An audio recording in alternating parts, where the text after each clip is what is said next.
Yes. Welcome, audience of the Double D experience. Lord knows me and Dennis have waited 525,600 minutes to dive into your ass. And bring you this content. Ever since you made last week's episode the most listened to one ever, all I have wanted was the smoke, the violence, and now that you're here, let me speak on this. Fuck you. No, thank you. I should have said thank you with like the hard diction of F. I should have been like, yeah, thank you. And also thank you, Lisa Ann and your censored titties for bringing us those views. You don't understand how bittersweet it feels.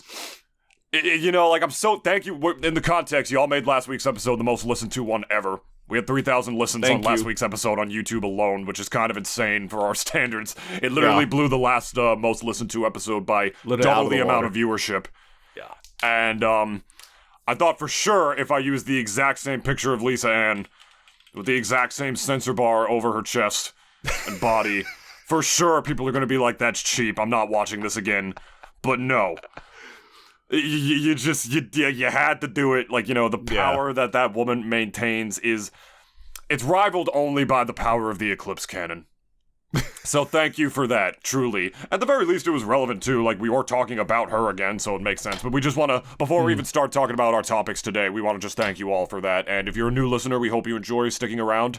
We talk about fucking dumb shit like porn stars getting arrested at comedy shows. We talk about movies. And we also sometimes talk about video games, which is what I think Dennis has on the mind. There's some game that I know you and the boys have been begging me to play. Something about literally diving in their ass. And spreading that freedom and democracy to all these stupid aliens that have no idea what they're doing in their lives. Can you actually describe the game to me? Because every time I go in the group chat, one of you motherfuckers, every time we just meme so hard. You do, because like I go in, I'm just like, all right, y'all can y'all convince me? Is this like a Nintoonist plays this game once with the boys and then never plays it again kind of game, or am I gonna get sucked into this? What is the game about? And then all you motherfuckers do, you're like, it's about freedom. It's freedom, about spreading democracy. We just salute all over the place. Never answer the goddamn question. So Dennis, please. So, what is Helldivers? So, 2. Helldivers 2 is a sequel to Helldivers 1. It is a Rudy Tooty Shooty game that is actually community-based. It's like, in layman's terms. It is a Rudy Tooty Fresh and Fruity Shooty game. And I have a Rudy Tooty Fresh and Fruity Take a Pooty Shooty game. Let me see how many hours have I... Fuck you, Dennis. I have logged. I have 13 hours so far logged into the game. So didn't it just come out too? It came out, let's see, when did it come out? It came out February 8th. So it's been out for about, 20 days. Not even like a full month yet. But for anyone who has been playing the game, and if you already know what it is, and you already know what it is, but for the ones that don't, it is a community-based shooter where it is also squad-based, strictly PvE. So you're this elite. It's always like all these shooter games. It's always like you are an elite squad or you are an elite soldier, like basically fighting against the aliens, and you must repel the invasion. Like it's always like something like that. Mm-hmm. So it is squad-based. So basically, just to describe it from the Steam page. It is a third-person, squad-based shooter that sees the elite forces of the Helldivers battling to win an intergalactic struggle to rid the galaxy of the rising alien threats. From a third-person's perspective, players use a variety of weapons, pistols, machine guns, flamethrowers, and stratagems, such as using turrets and airstrikes, to shoot and kill the alien threats. Players can also aim down the sights for a far more accurate first-person camera view. Combat is accompanied by frequent sprays of blood and dismemberment as players exterminate the alien forces of players, or players and squad mates are hit by environmental explosions or friendly fire. Enemy encampment and battlefield environments depict bloodstains and dismembered corpses. This sounds a lot like Doom. It is Doom, but it's squad-based Doom. Yeah, I was gonna say, like, it sounds like, sort of modernized take on Doom if it's a squad-based game where you go into hell as a bunch of, like, badass soldiers and just kill a bunch of, like, demons and aliens and stuff like that. So I guess, from what I know so far, it sounds a little uninspired in the story department, but with how everybody is praising the shit out of this game, I'm sure the gameplay more than makes up for that. David, let me tell you. Let me tell you something, okay? Let me tell you something. All right, tell me something. Tell me something. I haven't played Whisper that shit in my ear. Let me tell you. This game is $40. And the amount of content that it fucking has and the amount of joy that it's brought me. Because I'm going to tell you something. Some of these missions are straight up brainless. Like some of these missions in the game are like straight up, like you do not like. I've done repeats of several missions like several times, and I've had fun each and every time. And it is probably for me, an accomplishment if you could make somehow brainless missions and tasks fun. And the fun comes from the fact that you are just killing shit left and right. And it really does kind of give you like that sort of Doom level of like power, It's like I'm just mowing down all these mobs and just kind of like just dunking on them. I will say, in certain horde-paced video games, that's insanely satisfying. And game feel is very important when it comes to games like that, I would say. As we've always said, too, yeah. Call of Duty Zombies, man. Like the feeling of just mowing down a fuck ton of them, like after you've trained a bunch of them in a circle, and then you just take like your LMG or whatever, and just you pack a punch it so it shoots lasers now, and it just mows fucking through them. Badass. Even games that aren't shooters, I will say. Like Pac-Man Championship Edition 2. I know that sounds crazy to compare Helldivers to Pac-Man Championship Edition 2. We're talking about game feel here, though. Just strictly game feel. Pac-Man Championship Edition 2 is like normal Pac-Man on crack. Basically, you just run around the maze, a bunch of different type of maze levels, but instead of 4 ghosts, there's like a fuck ton of them that you have to avoid. When you get a power pellet, they all chase you and you can hoard them all up, and then when you get the power pellet, you like mow through them, and when you mow through them, it like plays this bassy ass like retro like video game noise, and it zooms in on you like mowing them all down, and it feels ridiculously satisfying to do that, to the point where like you as a grown-ass man will moan as if there is a woman under the table like fellatioing you while you are playing this video game. That is how good it feels in that way. So as far as these kinds of games go, I will say game feel is really important. Like how you're mowing down a bunch of monsters, how good does it feel? Does it feel satisfying? Does it feel like you're accomplishing something in here? Like is it like flimsy or just like half-ass put together, And this game specifically, it's like if you watch Starship Troopers, it's probably even better than Starship Troopers. I've seen a lot of people talk about Starship Troopers online recently. I guess that's in part because of Helldivers. Yeah, because like as you said, like Helldivers is it's a lot of its sci-fi is kind of inspired from obviously every other sci-fi like out there in the world. Like there's literal Terminators like that you fight that are called automatons, and like obviously everyone knows who they're inspired by. And then for what's it called, the Terminids, they're like the big bug race that the Earth is also fighting. And now of course like they're all inspired by like 40K and plus Starship Troopers. I mean, to be fair, I think the game itself is pretty unapologetic as to like where it gets its inspiration from. And the thing is too, at least with this game, that I haven't felt in a while, at least in others. The other closest one is definitely Deep Rock Galactic, which I still love, and which like for anyone who also plays a Deep Rock, I would even suggest to go and try out Helldivers as well.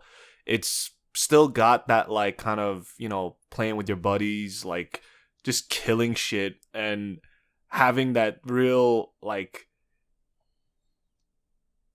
that co-op experience that I've been missing for a long time from a lot of other games. I mean, again, I've gotten it from Deep Rock, of course, but this one being like just, it looks also just fantastic as far as like the graphics are concerned. Like, I know like people, at least companies left and right have been like obviously jacking up their games prices. A lot of them being like the new average of like $70 now, and like the fact that this game was only $40 and like I'm like getting like my mileage out of it and then some, like it's just so refreshing to see again. Like, can I speak on that? Yeah. They're the reason for that is because the landscape is changing. Mm-hmm. The landscape of the industry is changing really hard.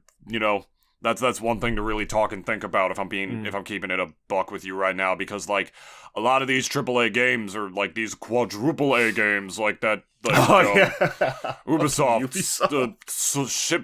ships and dicks, whatever the fuck it was called. Ships and rum. Yeah. What was it? Skull and Bones or something? What the fuck was it? Skull and Bones? Skull and Bones, some shit like that. Like, soon may the Wellerman come to take your $70. Whatever it is. The first quadruple A game, according to them.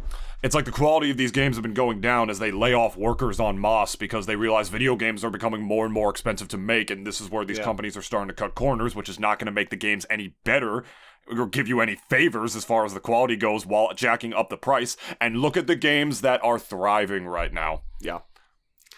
Pow World. Helldivers. The ridiculous amount of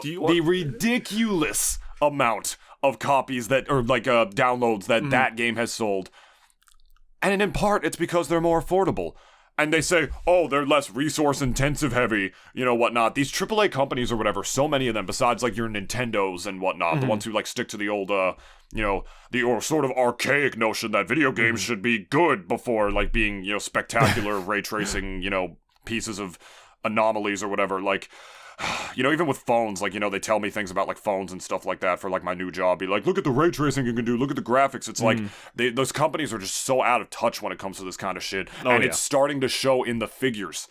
Because games like Helldivers are the ones that blow up. Lethal Company sold more than fucking Call of Duty. Yeah. Yep. And it's way cheaper and way simpler and way less people worked on that game. Way less mouths to feed, way less resources, way less paychecks to go, way less health benefits that you have to pay. These companies are splurging money on what they think gamers want. These big budget experiences that you have to pay, something like multiple hours of work's checks for.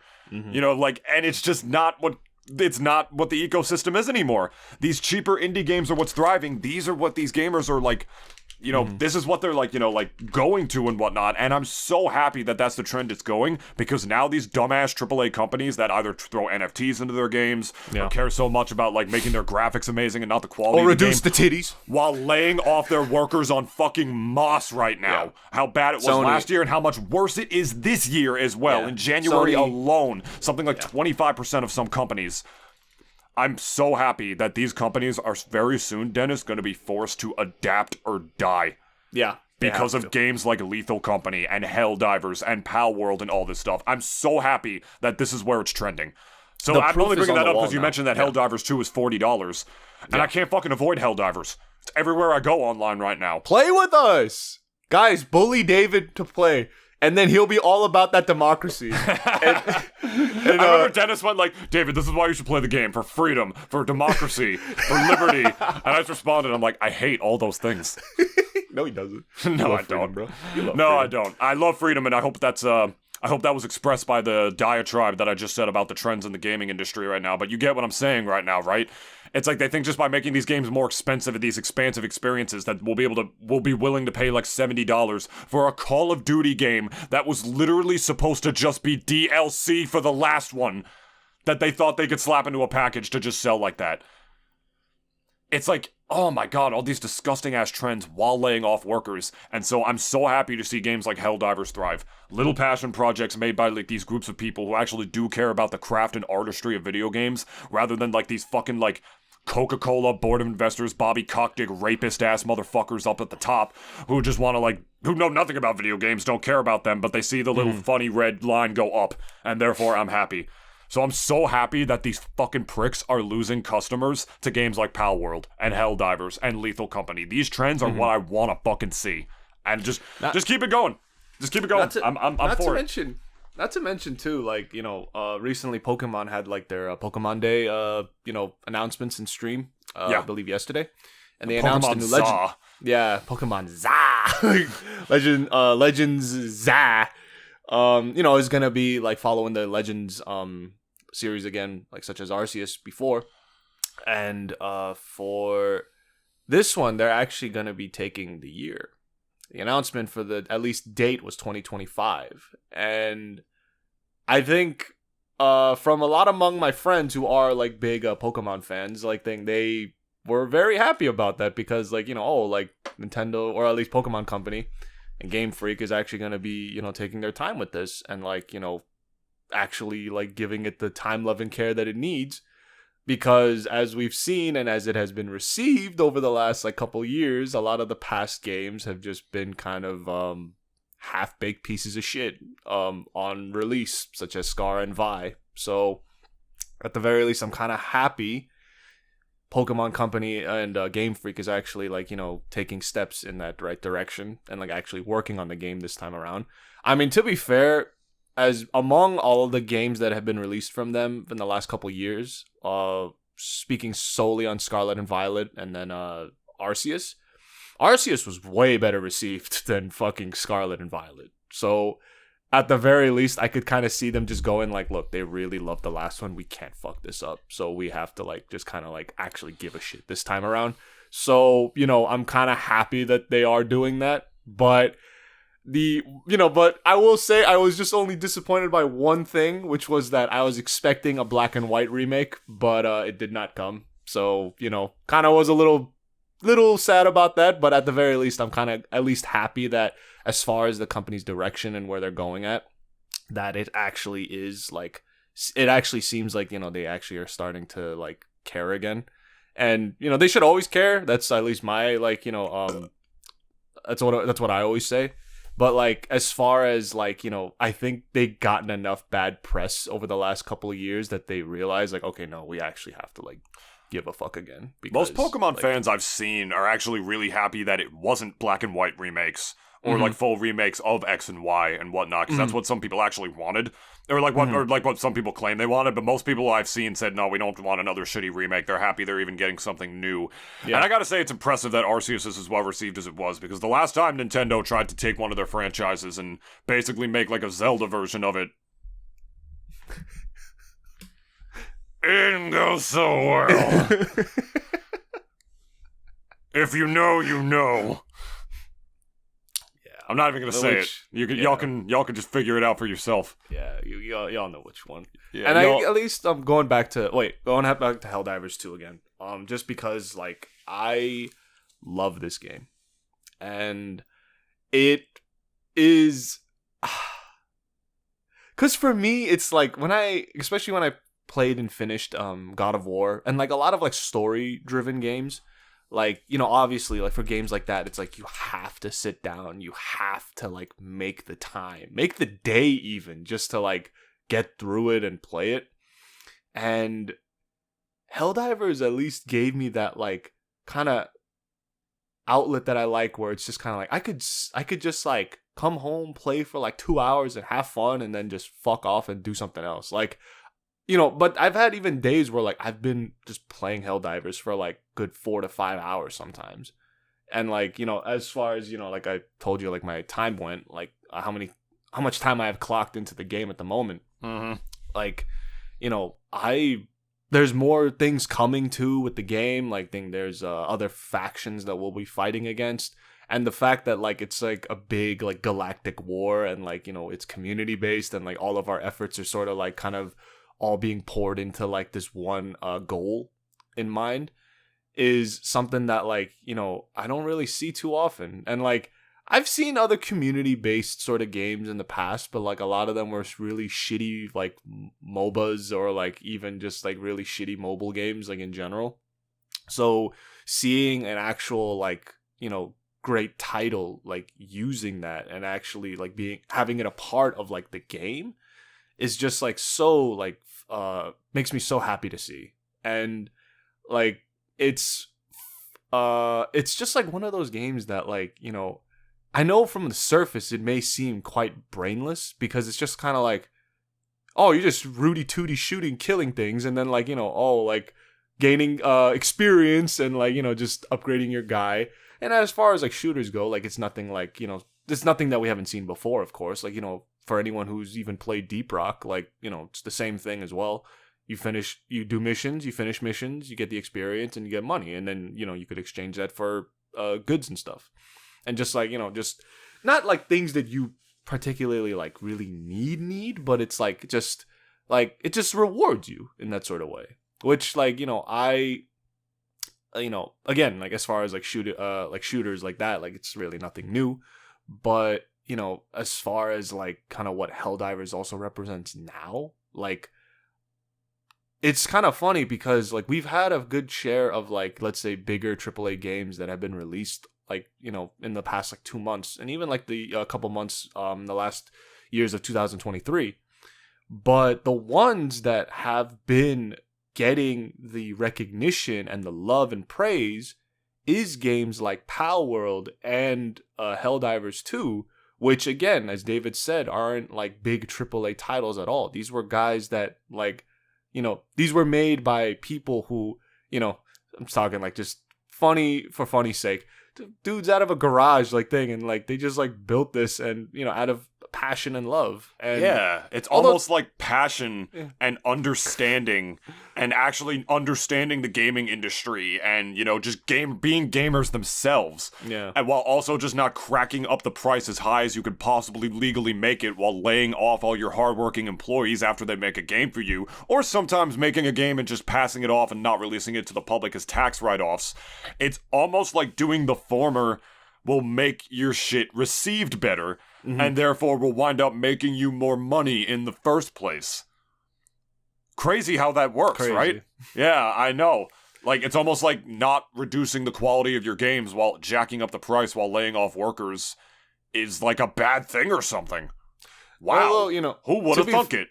TBH though, like, for a lot of like those companies like that have been laying off a lot of like people, they kind of got caught up in the whole like post-pandemic, or like the post-pandemic like hiring craze. Like everyone was doing it, and like obviously like when I saw that, I was just kind of like, oh wow, like give it 2-3 years and like they're gonna be laying off a bunch of these people. That's a good point. And they ended up doing so that's a good point. Yeah.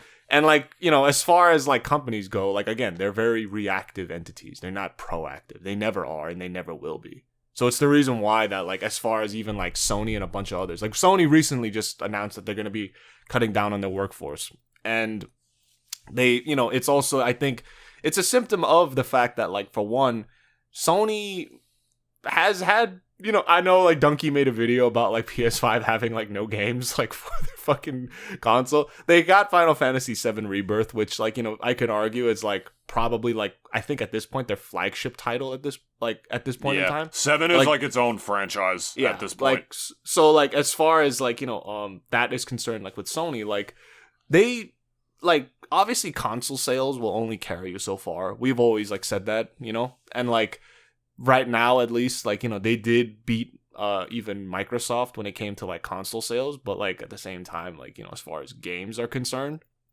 they haven't really put out anything that is like as loved and stuff. Like, I mean, well, you could argue like, yeah, obviously Final Fantasy VII like Rebirth is of course like very much like a well anticipated game, but compared to Tifa's titties, like Helldivers and Palworld and like what they represent right now, as far as like what it seems like the narrative is, which is that smaller companies that create games with passion and love in mind, like, are always just gonna do better no matter what. Like, I mean, of course, like I want to play Final Fantasy VII Rebirth, but would say better than Western game developers. Better than Western. Eastern ones, no. Final Fantasy VII is still going to do what it does. Nintendo was already, like, them being the company they are, is either insanely ahead of the curve or insanely behind it. Nintendo already only has, like, 7,000 employees. Satoru Iwata, God bless the man's soul when he was alive, literally took a pay cut with how bad the Wii U was doing, specifically so Nintendo would not have to lay off any of their workforce. Man was a saint. And and there really is never ever going to be another CEO like him, at the very least as far as these Western game developers go, where they would never dream of taking a couple cents out of their fucking paycheck, like, to reduce, like, some of their workforce. They don't give a fuck, like, they're completely different. Satoru Iwata remembered that these people are humans, and that, reducing their workforce is going to eventually reduce the quality of their games, and that just cutting back on this just to save money, just to save our asses, is not going to save the company in the long run. It's not going to be for the greater good of people who love Nintendo and also for the people who actually make this company what it is. It's just going to save our asses at the top for our sins of making a shitty console. You know, so like he knew that, and I'm so happy he at least knew about the Switch before he died, and I'm very sad that he didn't get to live to see like how amazing it was and how it saved it, in part because of him. You know, so that's just one thing to definitely think about as far as, you know, Nintendo being ahead of the curve. But Square Enix is sort of the same. You know, I mean, like, you know, they're definitely other than the NFTs that they tried to push a while back. I was gonna say, like, I'm not saying they're perfect. Besides, like, the NFT shit, which they want to implement into everything, I really do believe that's pretty much mainly their CEO. Because I think I'm sure whenever he sends out a memo throughout company, Nomura couldn't give a fuck about NFTs. Like, a bunch of the people in, like, the creative side of things, there was no way he would have given a fuck whenever that about motherfucker sends out another memo, like, they're all just like, ugh, and they just, like, roll their eyes and shit and all that stupid bullshit. You know, because I'm not saying they're perfect, but, you know, and maybe it's not a difference between Eastern and Western game developers. Maybe it just has to do with, like, if you're just a good leader or a shitty one. But yeah, you know, like it's just not the wave. Look at all these like other like indie games that, you know, have like, you know, thrived on the Switch. These tiny ones, Celeste, Undertale, you know, like all these other ones, Overcooked, which has the huge reputation that it does. And these games are cheaper. They provide these amazing experiences, and they were made by a smaller group of people where you didn't have to lay off anybody.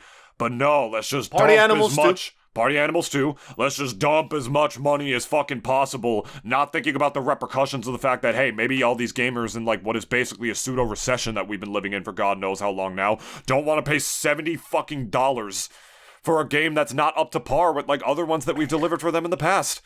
You know, I'm so happy with like the sales figures that have been going on with gaming nowadays and the games that are actually being successful, because I'm so unbelievably unhappy, like many gamers are, with the way that the industry from the bigger end is going. I wouldn't be surprised if GTA 6 winds up being a live service game. It's probably gonna be. No, it's gonna be, because that's the wave now that a lot of these like kind of, because they saw like how a couple of these live service models like were, and like how fairly successful I guess they were commercially. And so, again, like I told you, like as far as like that industry is concerned, like they're not proactive, they're reactive. They saw, like one guy tried to do, like at least one or two companies like kind of like figured like, oh, let's try to use this model. And then when they found out that, okay, yeah, now it's actually churning out and making money, but not exactly the sort of like level of content that, let's say, gamers like want, that latter part they could give a fuck about anyways, because as long as their pockets are lined, like they don't give a shit. So as far as like, you know, like live service models, like I still am not against them, but I am very against the way a lot of companies do them, if that makes sense. Like more not like, as far as like what a live service model sort of like is supposed to bring on paper, it seems like okay, like that doesn't seem too bad. But obviously, like it's like communism. Every time some fucker tries to like implement it, it's always some real twisted way of what it's supposed to be. And, you know, as far as like EA and even the guys behind Call of Duty and a bunch of others are concerned, the Suicide Squad game. That game did not do well. Did not do well at all. As we all another knew, AAA title. And it's a AAA title. But these are supposed to be the good video games, and these ones at the quote-unquote bottom are the bad ones. I'm like, makes me so happy to see that gamers are just answering this conundrum with their wallets. You know what I mean? GTA 6 is going to be a game changer though, because that's probably going to be a live service game. That's going to be that's going to be like a top 10 highest selling video game ever made when that shit comes out. Easy, possibly top 5. It's one of the most anticipated video games literally ever made at this point. If we're being honest, people have been begging for GTA 6 for years after re-releasing GTA 5 over and over and over again for literally over a decade. The tweet announcing GTA 6 got 1 million likes in like a day. And mind you, that's guys, insane. There was already leaks of the reveal. It was like the day before. Yeah, the day before, like, you know, that was already It's always the day before now. Have you noticed that? It's always literally exactly one day before this shit happens. It's like, the trailer leaked. Like, the fucking hackers always just, like, are kind of just got, like, you know, binoculars on that Google Drive of theirs. And then as soon as they see, like, someone put something in, it's like, go, get it. Get it. Scanning for trailers. Trailer detected. And as far as like even GTA 6 is concerned, like I kind of do agree that as far as like when it's released, it's definitely gonna be like I think it's gonna be fairly well received. I think Rockstar at the very least, like they've we've seen them milk GTA 5, and then we've seen them also not being able to milk Red Dead Redemption. So at the very least, like I kind of do see like where their, I guess, financial priorities are going to be lying in, which is probably going to be GTA 6. We're going to be seeing shark cards and shit and all of that crap again. I guarantee you. It might even be more predatory than the last time, so just letting y'all know. But, as far as, like... That's what scares me about it, because this game's going to be huge, and, like, they know that they can probably get away with pretty much whatever they want inside of it. Rockstar has the chance to do something very ethical or very unethical here. And knowing them as, like, a Western game dev... and also another company that I believe laid off a fuck ton of its workforce, if I'm not mistaken. I don't know. I've never been the biggest GTA guy, truly, so I don't know too much about it. It's always been fun to me. As a sandbox game, I watched a lot of you Star could really and do Germa. anything. You could literally do anything. I watched a lot of, like, Star and Germa videos back in the day, and they would just be, like, driving a Ferrari, and, like, one of them is a giraffe, and the other one's Batman. Just running people. Running people. Yeah, just, like, running people over. Then another server they went in, there was just a fuck ton of Elsas everywhere, like, from Frozen. My favorite GTA clip was some dude who he dressed his character. He fucking dressed his character like Andrew Tate. And like the caption is like, sees you respecting women, and he pulls up and like he's chasing after this dude in the first person view, and he's running, and then he turns around and you see Tate sock him in the face. I caught you respecting women. Yeah. And I guess as far as gaming trends and respecting women goes, I don't know how much this is true. But it's not an episode of the Double D Experience unless we talk about the very namesake of our podcast. Titties. I remember people were complaining about this years ago, and before I thought it was very pedantic.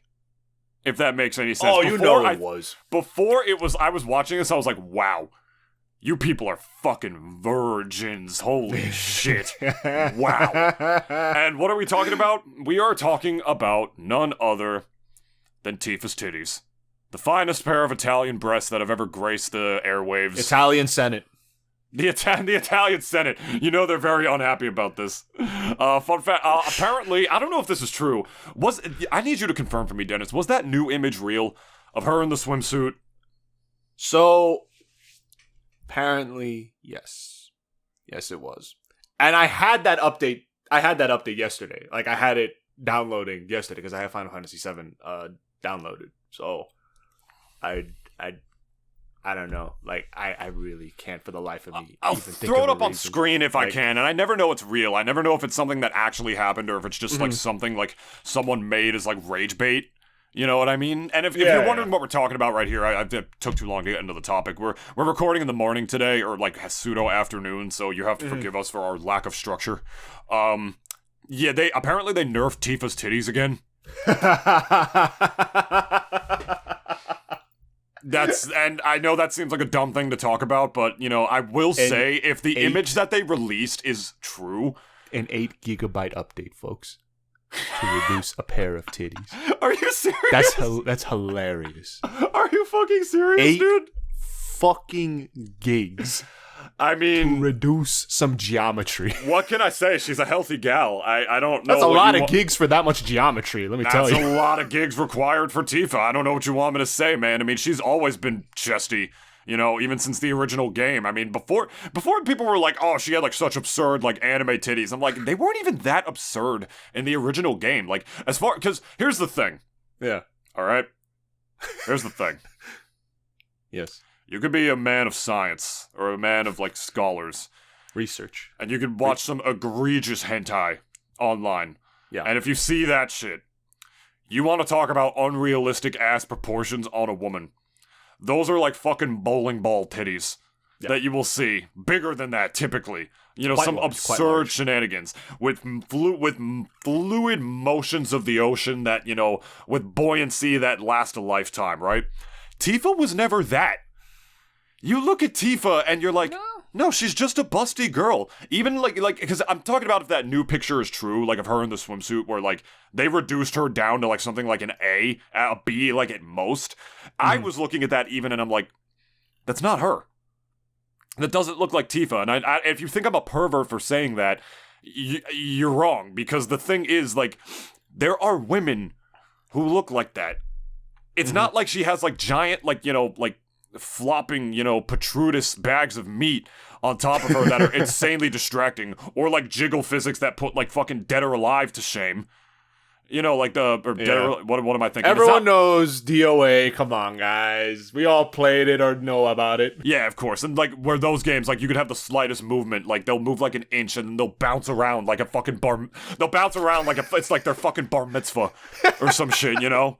Like, you know, like those Tifas bouncing around like da da da da da da da da da da da da da. And no, Tifa was never that.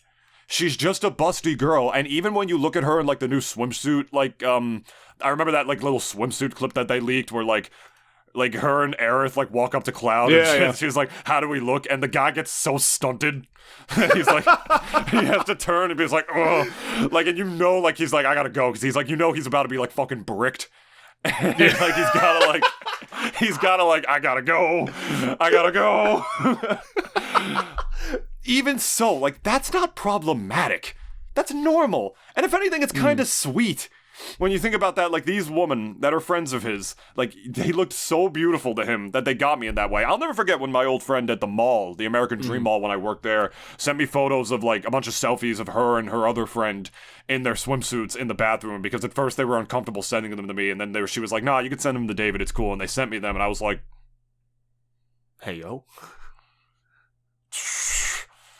And then you see them in a bit of a different light all of a sudden, you know what I mean? As long as you don't act perverted about it, it's fine. As long as you don't treat them like a bag of meat, you can acknowledge their beauty and have that not be problematic. You know what I mean? Or if your friends already know you're a pervert, and if they send that to you, then it's basically fair. It's just fair game at that point. Yeah, exactly. And so, like, I was talking to them about them. Like, I told them straight up, like, I'm not gonna lie, like, y'all stunted me pretty hard with these photos. And I don't think I'm a pervert for saying that. You know what I mean? You could be a pervert for saying it, because you could be like, "God, yo, let me smash," or like whatever. There's a difference. Yeah. There's a big difference between just being a righteous pervert and then a weirdo. There's a big difference. Oh, yeah.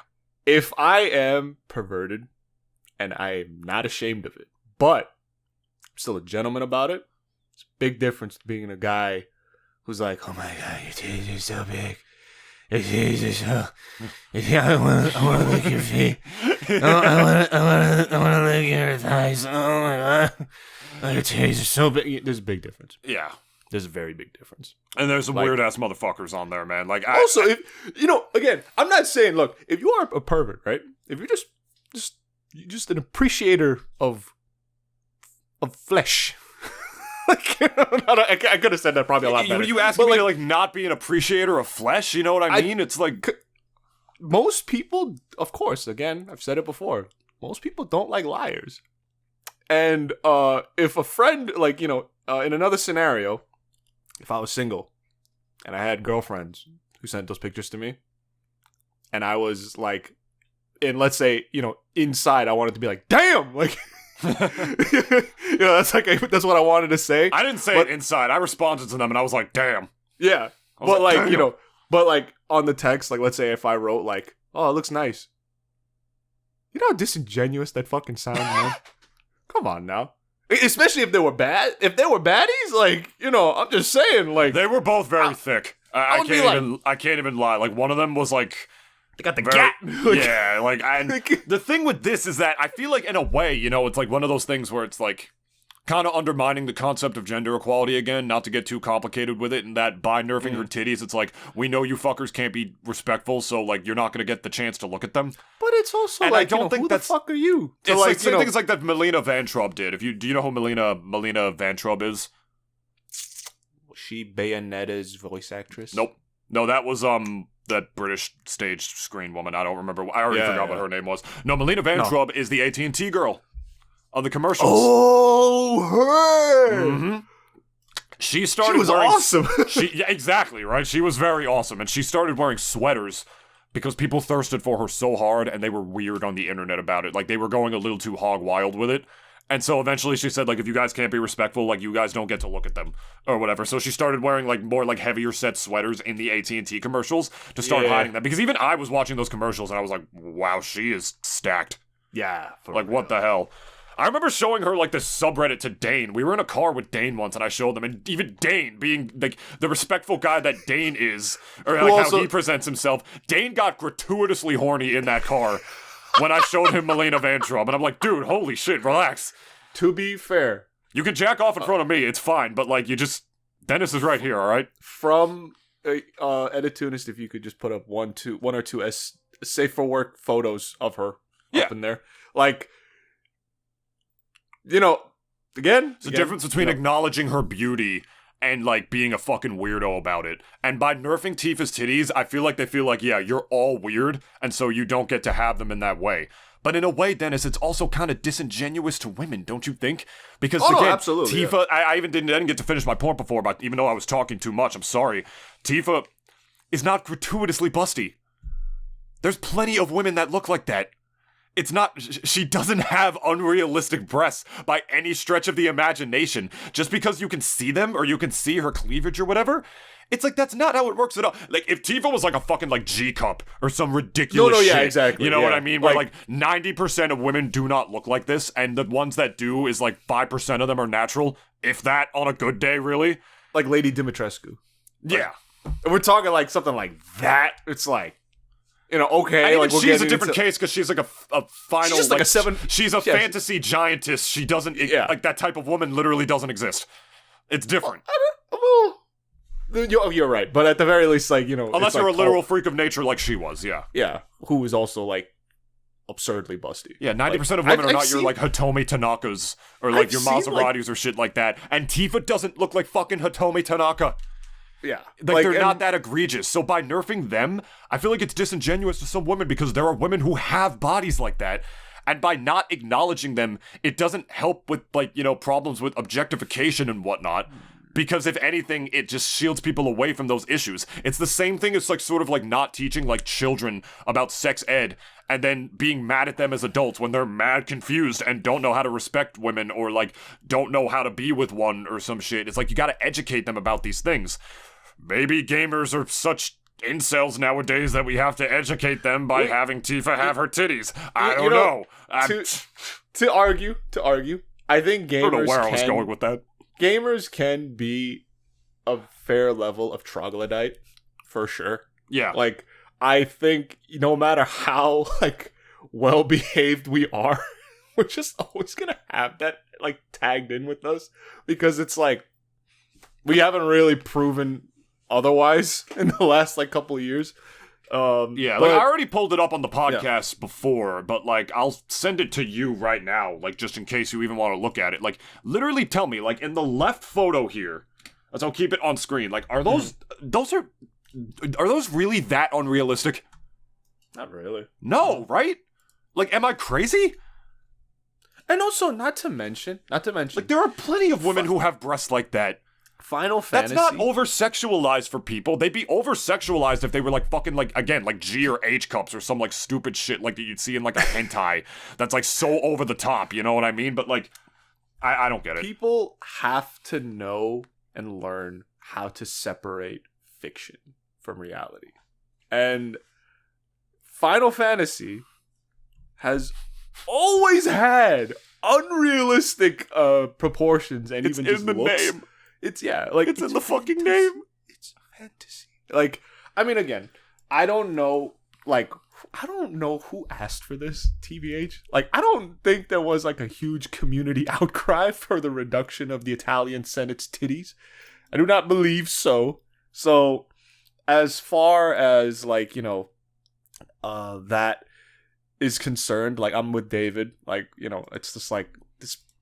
Who made this? I mean, but to be fair, again, I looked into the patch notes, and it wasn't exactly just a 8 gig patch to reduce geometry on a couple of 2 mounds on a character. No. It was... Really? So the way they're saying is that, like, okay, yes, for one, the patch was, like, to address a lot of bug fixes that the first game right now, like, Remake Intergrade has, or had. So, like, they... obviously had to patch some things out, and I think someone probably, like, as far as, like, the bugs for the bug list, like, maybe they just, like, put, like, on the very bottom of it, like, also *** reduce Tifa's titties, like, just because. This seemed like such an afterthought that I think that for a lot of people, they, like, just kind of were, like, as far as the reactions go, it was kind of like, but why? Like, why was that, like, an issue? Like, I will say, are these screenshots from the original game real? Were her tits really that big in the original? They were fairly chesty, yeah. I was going to say, because, like, if some of these screenshots from the original are real, then, okay, but, like... Tifa's chest, though, I love how we're so fixated on this. Tifa's chest has reduced since, I think, even Advent Children. Because in Advent Children, she was wearing, like, that black, like, sort of jacket over, like, her white t-shirt. And her fucking literal nipples were, like, poking out, like, from the jacket. That's how big they were. And, like... In Advent Children, really? In Advent Children, yeah. Wow. I'm not even kidding. You could watch, like, a couple scenes with her in it, and you'll see it. And, like, over the years, like, she just kind of, like, I think they just kind of, like, slowly, like just reduced her breast size, like, more and more and more, that I think as far as, like, it just seemed like, I don't know if Nomura, like, kind of just was, like, called a pig or something, and then he just, like, couldn't sleep at night knowing that Tifa's tits were so big, or, like, I guess too big for him or whatever.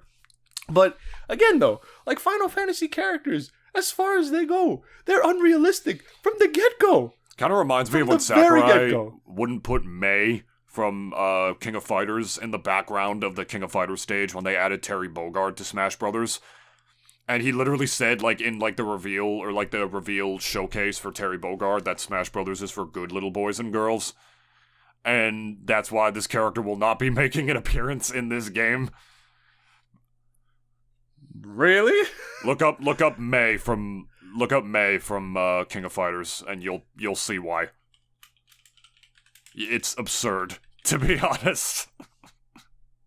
Yeah, there you go.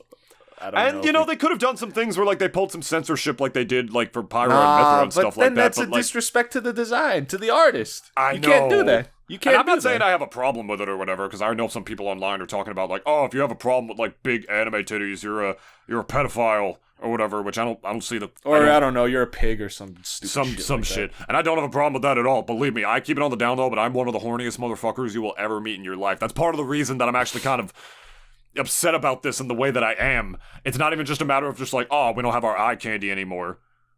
Meanwhile, Cloud still gets to have all his abs and shit, and like, Sephiroth, and fabulous as he, who is also absurd. Shirtless Sephiroth is literally a skin in Smash Brothers. He was like also he a has lot of two girls, shirtless like, alts.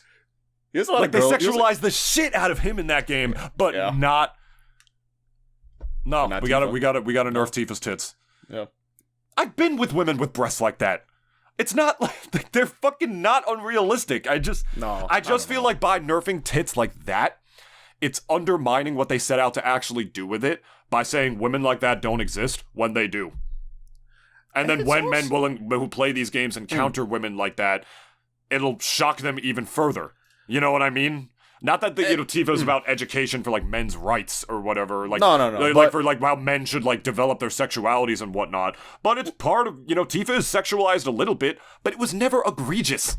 So why are we treating her like it's egregious? It's also like we're just saying like as far as how we've perceived her like as an icon too, because she's been iconic since ever. I think even to a certain extent, like she's even eclipsed Lara Croft at that point, because like at this point, Tifa's absolutely more relevant of a character than Lara Croft. Because as far as Tomb Raider, when the last game was 2016, or at least as far as that goes, I don't know when exactly, but like Tomb Raider as far as like They dropped a remaster collection on the Switch recently, but it's cool. Yeah, but like, sorry, Tifa's better than Lara Croft. I'm sorry.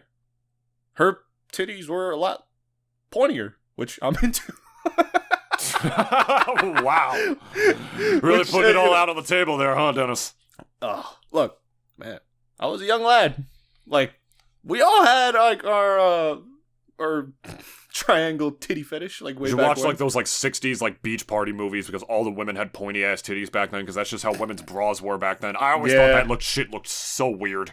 Yeah, it was, I don't need my tits are not supposed to be like geometrical like that. And like look as if they're gonna poke out my eye. It's like fucking SpongeBob, bro. Like, we're not talking about this or this.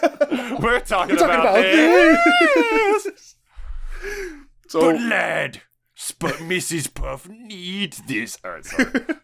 So, we're gonna maybe like wrap up in a bit. Yeah. I think, I don't know, just as far as like, just gaming in general, like where it's at. Like, I kind of like it and I kind of don't like it because I kind of do like that for in light of a lot of like AAA title companies not really doing too well and like a lot of them just kind of being poorly received. We've seen indie games and indie devs and even just smaller devs, not exactly indies, actually pick up the slack and like, actually prove again that as far as, video games is concerned as like as an art form, we still got people out there that are like, still got the passion. It's about drive. It's about. According to the final. Oh, go ahead. Yeah, like we still got people who are very passionate about it, and who are, and like it shows in their work, and we're enjoying it. Helldivers and also Pal World, like we're enjoying the fruits of their labor, and like I think it's very reassuring to know that like we still got guys out there who are like making at least just in layman's terms like making good games, and I'm very thankful for that.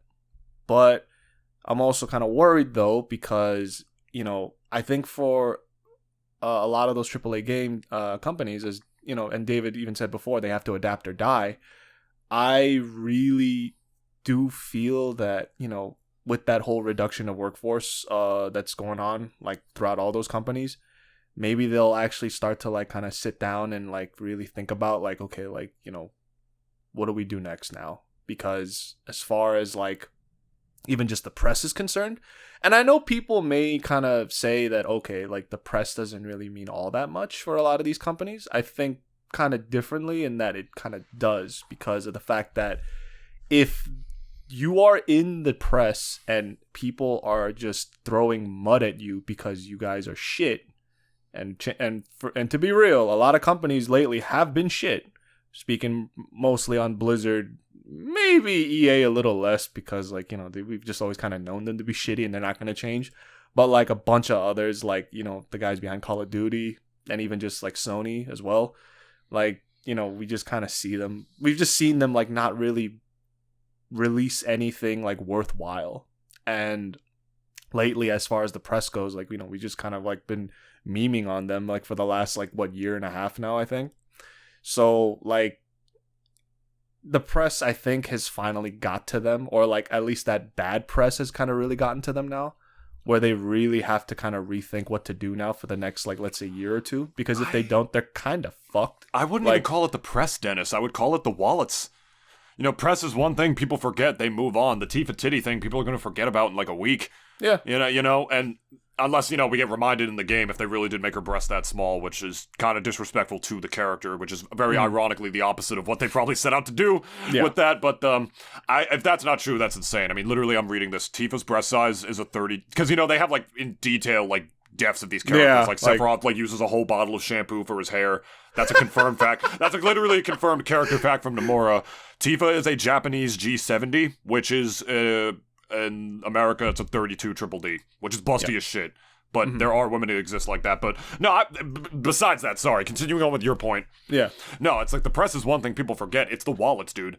They need to finally learn. They are losing customers to games like Helldivers and Pal World and whatnot, and, Lethal Company. And part of that has to do with the fact of the wealth gap and the fact that, younger generations are poorer than they've ever been, and we don't want to blow $70 on like a new game every time we want a new game when we have Steam God bless, we have Steam and like this huge library of games, and that these games have more love and care put into them, even though they're lower budget and cost less. Why would we spend $70 on the world's first quadruple A game? Fuck Ubisoft, holy shit. Yeah.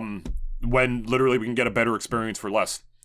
And it's interesting because these companies, you know, what is their solution to being able to make all that money back? Just like still keep their workforce that low and start producing games on the smaller scale size of indie games? It's not going to work because that's not what people expect from those companies.